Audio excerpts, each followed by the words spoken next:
Hacia finales del siglo XX, México literal se reinventó. Fue una de las transformaciones económicas y políticas más radicales de su historia moderna. Hoy vamos a desglosar qué fue exactamente ese gran pivote, ese salto, audaz para muchos, de un Estado que protegía su economía a uno que la abría al libre mercado, y cómo esa decisión cambió para siempre el rostro del país. Y esa es la gran pregunta que vamos a tratar de responder aquí. ¿Qué pasó? ¿Qué provocó que un modelo económico que llevaba décadas y que parecía inamovible se viniera abajo para dar paso a algo totalmente distinto? La respuesta, como veremos, está en una mezcla explosiva de crisis, nuevas ideas y, claro, decisiones políticas que marcaron un antes y un después. Para entender bien esta historia, vamos a dividirla en 4 partes.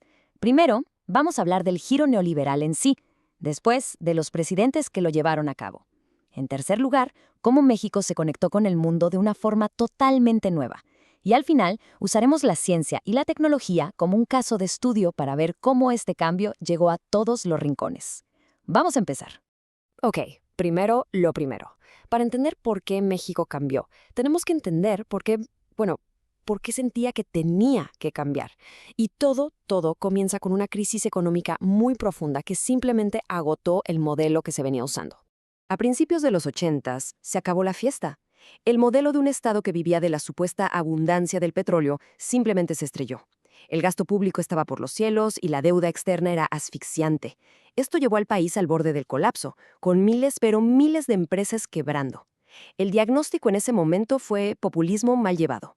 Y la receta que se propuso fue, pues, un cambio total. Y ese cambio de receta se llamó neoliberalismo. ¿Qué significa? Pues en esencia fue decirle adiós al modelo anterior, el llamado keynesiano, donde el Estado era como un director de orquesta que protegía y dirigía la economía. El nuevo paradigma se basaba en la idea de que la libre competencia, el individualismo y un Estado que no se metiera tanto, que solo pusiera las reglas del juego, eran el verdadero camino para crecer. Esa tabla lo resume todo de una forma muy clara. A la izquierda vemos a un Estado casi paternalista que intervenía, que dirigía.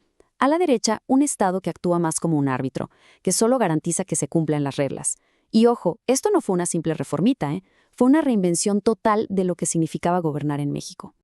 Ahora, una idea como el neoliberalismo suena muy abstracta, ¿no? ¿Cómo se lleva a la práctica? Bueno, la respuesta está en algo que llamamos política pública. Pensamos en las políticas públicas como la caja de herramientas del gobierno. Fueron las decisiones concretas, las leyes que se crearon y los programas que se implementaron los que hicieron real este nuevo proyecto de nación. Pasemos ahora a ver quiénes fueron los arquitectos de este gran cambio, porque no pasó solo. Una nueva generación de líderes, a los que se les conoció como los tecnócratas. Muchos de ellos educados en el extranjero, tomaron las riendas del poder para poner en marcha esta nueva visión económica. Esta línea de tiempo es básicamente el mapa de la transformación. Todo arranca con Miguel de la Madrid, que inicia lo que llamó el Gran Viraje. Luego, Carlos Salinas pisa el acelerador a fondo, privatizando empresas estatales y firmando el Tratado de Libre Comercio. Le sigue Ernesto Zedillo, que tiene que manejar la crisis del 94. Después, un cambio histórico. Llega la alternancia con Vicente Fox y finalmente Felipe Calderón, que continúa con políticas de austeridad. 30 años, 5 presidentes y una sola dirección, consolidar el nuevo modelo económico. Claro que todo este cambio interno no pasó en una burbuja. Estuvo directamente ligado a cómo México se estaba integrando a la economía global. Y este proceso se selló con un acuerdo comercial que, hasta el día de hoy, sigue dando de qué hablar. El TLCAN, que se firmó en 1992, fue muchísimo más que un simple acuerdo para vender y comprar cosas. Fue una jugada geopolítica con todas sus letras. El objetivo no era nada más vender más productos, era de alguna manera anclar a México a la economía de Norteamérica y así sellar el nuevo modelo económico, hacerlo pues prácticamente irreversible. El TLCAN, sin duda, fue un motor para atraer inversión extranjera y disparar el comercio, sobre todo en sectores como el automotriz. Pero, a veces, lo que no se incluye en un tratado es tan importante como lo que sí. Y aquí temas estratégicos para México como la energía y, de forma muy notoria, la migración, se quedaron completamente fuera de la mesa. Una omisión que ha tenido consecuencias enormes. Y bueno, para que veamos hasta qué punto este cambio de mentalidad se metió en todo, vamos a analizar un ejemplo muy específico, la política de ciencia y tecnología. Porque sí, este campo también se tuvo que transformar para alinearse con la nueva visión del Estado.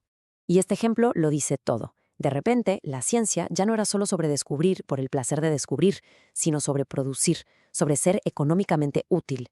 Esto creó una tensión enorme. la libertad de los científicos para investigar contra la presión de ser rentables. Y el Estado, claro que intervino, pero ahora lo hacía para orientar la ciencia hacia la industria, la competitividad y, en última instancia, la privatización del conocimiento. A ver, en resumen, todo empezó con una crisis económica brutal que obligó a cambiar. El Estado dejó de ser el director de la economía para convertirse en un facilitador del mercado.